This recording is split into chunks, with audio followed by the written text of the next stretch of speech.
Get ready for the dictation. Dictation will start in 5 seconds.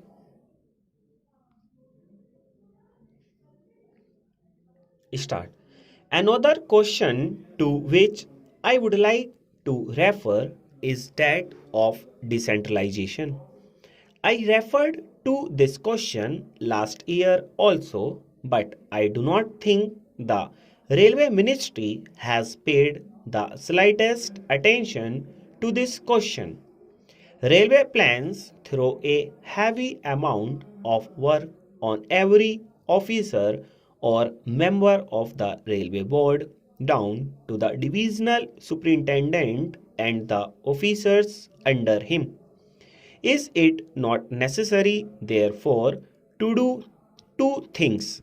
The first point that I would like to refer to is the need for seeing whether there is any work done now by the railway board that can be transferred to the general managers. Can we throw greater responsibility on the general managers, allowing them to decide certain questions, even some important questions, instead of concentrating everything in the hands of the railway board?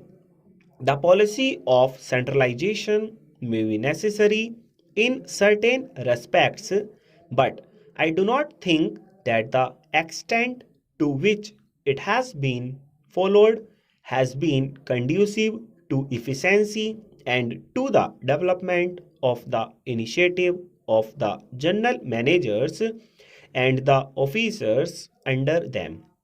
The other question is this: is everything done now necessary, or is there some work that is done at present that has been rendered unnecessary by the march of events? This clearly calls for a job analysis, and I think that the sooner this question is attained to, the better. Lastly, we should also see whether the quantum of work that a responsible officer has to deal with is such as he can cope with efficiently. The work should not be so heavy as to prevent him from touring or giving some time to thinking out the new problems that are constantly presented to him in connection with the additional burden thrown on him. I think that this calls for a re-examination of the size of the railway zones.